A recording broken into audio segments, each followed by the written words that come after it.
In today's video, I'm going to teach you how to calculate weighted average in Google Sheets.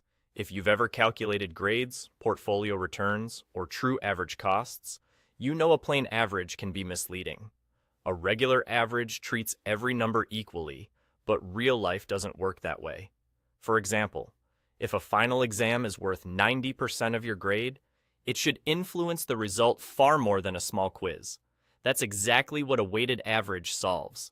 We'll do this quickly and accurately with the sum product function. Think of sum product as a smart calculator. It multiplies pairs of numbers across two lists and then adds all those products together.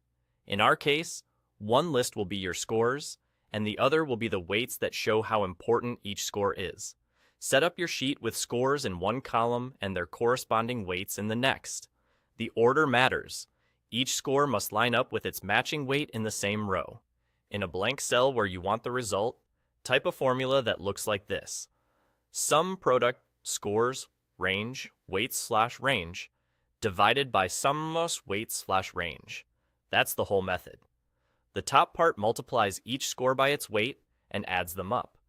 The bottom part, sum of the weights, normalizes everything, so you get a clean, accurate percentage. A few quick tips to make this seamless. Your ranges must be the same length. If one column has more rows than the other, you'll get an error or a wrong result.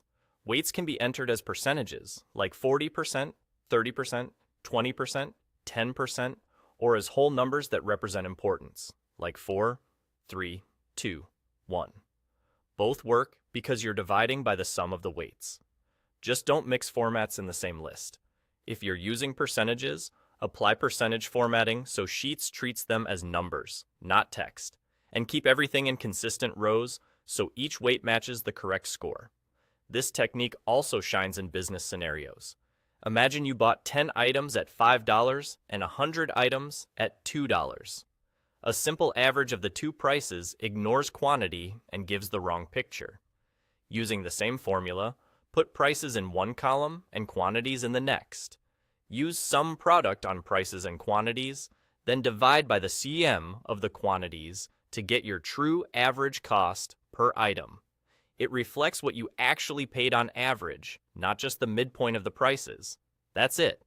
With sum product on top and CEM of the weights underneath, you'll have a fast, precise weighted average every time.